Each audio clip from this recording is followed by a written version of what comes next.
Let's have a snapshot. What are the key initiatives? What are we seeing coming? Let's put some numbers around what we've spoken about just to wrap up before we've introduced Greg again and start to digest a bit about the economy. Now, let's look at the big numbers. Business investment incentives, $20 billion, which is great. We're a country of SMEs predominantly, or small and medium enterprise. That's great to see that there's money going there. As you just spoke about, $17 billion into aged care, $15 billion into infrastructure, $7.8 billion into low and middle income earners, $1.7 billion into childcare, and 20,000 new places. As we opened with Greg, you'd agree that these are the numbers that add stimuli. This is where the economy gets the fire lit. Yeah, 100%, Paul. We agree with that. Just rolls off the tongue, doesn't it? A billion here, billion there. But, it'd be nice. As Tony said, let's say a couple of billion, $17 billion into aged care. That is a massive amount of money. So you're 100% right. When we look at the size of the fiscal spending for the economy, this is a really big boost. And look, it is going everywhere. Like even on the bottom left around the low and middle income tax relief, $7.8 billion. That's a lot of money. And I find when we talk to a lot of our clients over the past year, a lot of people are, they see that the economy is doing really well and they're kind of confused. We're in COVID, we've got all this bad stuff happening. How's the economy doing really well? And really the size of the fiscal deficit is critical to that. Yeah, and mate, we'll get into those in coming slides. Before we dig into that, a quick snapshot of who are the winners from the federal budget. In very broad terms, families with more than one child, as Roy just pointed out, residents in aged care facilities, first home buyers, construction and engineering firms, and single parents. I would add to that anybody working or building businesses in our economy. You agree, Greg? What's the feel of the business owners that you talk to? Yeah, I think, look, if you look at anything from listed companies through to business owners, economic conditions are really tight. So really, really good to be a business owner at this point in time. Usually when we do have these slides for the federal budget, we have, winners and losers. We probably only have one slide around winners this year because it is extremely expansionist kind of policy. Probably the losers, if we were, to come up with one, was, I guess being out of the market or not owning the businesses or anything like that to kind of profit from this amount of money that will go through the economy. So similar to what we spoke with Roy about, do you see this as, there's certainly a chance to start thinking, start planning, get your ducks in a row and start to take advantage of what is going to be a growth period or a supported growth period? Yeah, definitely. And I think the government have said that as well. Okay. That if you think about policy response, is that, what this shows is that the federal government is well and truly willing to keep fiscal policy up to support the economy. Really, when you look at policy, you have fiscal policy and monetary policy. Monetary policy means interest rates. And as Roy kind of pointed out, they are extremely low at the moment. So there's not a move that the RBA can make with monetary policy.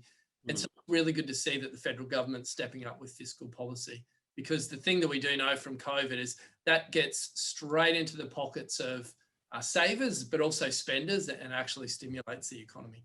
And just on that, Greg, I think it's important to also note that the government's also realised that rather than handing individuals large lumps of cash, or certainly a significant amount of cash that they can go spend, that they realise that businesses create jobs. And so as a result, what can they do for business to create more jobs? Because you're not looking for that just small sugar hit, you're looking for that long-term growth as well. Yeah, definitely. I'd agree with that. Yep. Which leads us to our next slide. You spoke about your fiscal policy. Some of the thank you, you've already gone to it. Thank you. I was looking at the wrong screen. Sorry. So you talked about the fiscal policy, and one of the big things that some commentators are talking about or bringing to people's attention is our debt, and this slide covers it here. Our debt burden versus our federal budget. What is this really telling us, mate? And what do you see optimistic, or is there any concerns without increasing debt? Yeah, so if you have a look at the chart on the left, the debt burden is increasing But when you have a look at it over the past 100 years and take a really long-term view, it's actually not that high. Yeah. So I think you'll see a little bit from the opposition saying about debt levels, but we think that's unlikely to kind of hold the government back anytime soon. And then you can see on the right the level of fiscal the deficit. I mean, the deficit that they ran last year and also this year is really big, even in terms of a 50-year context. So that is what, I think the key thing to take away is that the government really is supporting the economy. And the other thing I'd throw in there is what's the opportunity cost? And, so if we don't have that spend, can we afford not to? And the other thing to take into account is if you're going to go borrow a bucket load of money, best to do it at the lowest interest rates that are around and spend on infrastructure as opposed to not doing it at all. So it's certainly from an economic point of view, better that they're doing this now than doing it when interest rates are higher, where it's unaffordable, or not doing it at all. Yeah, I agree with that, Tony. You agree with that, Greg? And if you flick over to the next slide, I think the flip side of that, when you actually have a look at the budget deficit, if you can remember, the budget last year was in October, and you can see on the left-hand chart, 536 was forecast to be that was the kind of October budget. That actually came in at only 407. You can see that kind of grey bar was actually where it came in. So what the government basically has done is throw another $100 billion of additional spending. And you can the chart on the right being 503. So actually what this tells us is that economic conditions are actually better. The budget was a lot better than actually the government even thought, even in October or the mid-year estimates as well. So, companies are in extremely strong conditions. Taxes are up, and the government just feels they can spend more money, as Tony kind of alluded to. We think it's a really good outcome for the economy. Well, I love the next slide, Greg, that shows, from 2019 to now. This really demonstrates the amount of money that we're pumping into our own economy. Yeah, that's right. I mean, that's the purpose of the slide, just to say that, it is a massive amount of stimulus. So don't expect that this is, this is not an insignificant amount. This is market moving and just economy repairing type budgets. You're 100% right. When you look at, where the budget was in, pre-COVID 2019, and if you can remember at the time, there was a lot of debate around, that's a big budget deficit. That's well and truly out the window now. And they've thrown out the old rule book. And I do feel that the government feels they've got a lot more ability to fiscally stimulate the economy. And they're going to use it. Yeah, and it's benefiting us all. Thanks, Greg. Tony, do you have anything to add to that? For investors, what are you seeing opportunities for investors with this type of stimulus? What are people doing with their money now? What are they starting to think about? Is there opportunities for people to go, I can grow with this? Our economy's growing. Where's the chance for individuals and businesses to grow? I'll come to you for businesses, Roy. The one thing that we're finding is that certainly with the low rates of interest, so we are having a lot of clients saying, well, okay, what do I do with the money that I've accumulated? So I'll use it, and Roy is best to speak about Victoria, but I mean, if you're in Victoria and you've spent 17 weeks in isolation down there, you can't even go out for a cup of coffee or go out for dinner. You've saved money in the last 12 months. So there have been people that have saved that money. They are looking to do something with it. Some people are using it for lifestyle, so they're moving homes and moving from city areas to more country areas or a warmer climate, heading up north, or whether it be just lifestyle things. I'll buy that new TV. I'll go. I'll buy that second screen for my computer, quite simply for the fact that I'll be working more at home and those sorts of things.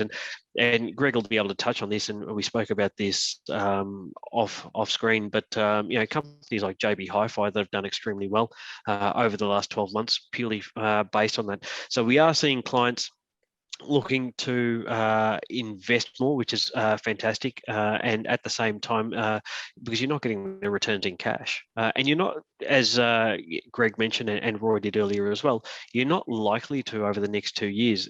Cash rates are not going to increase. That'll be the last thing that the banks increase. The banks will increase they'll certainly increase their home loan rates in 2 years' time, but the cash rates will certainly be the last thing that they increase. A good time to invest. Roy, what are you seeing business owners doing? This has to be a good time to invest in your own business as well. It probably is a good time to invest in your own business. A couple of things that affects businesses and individuals.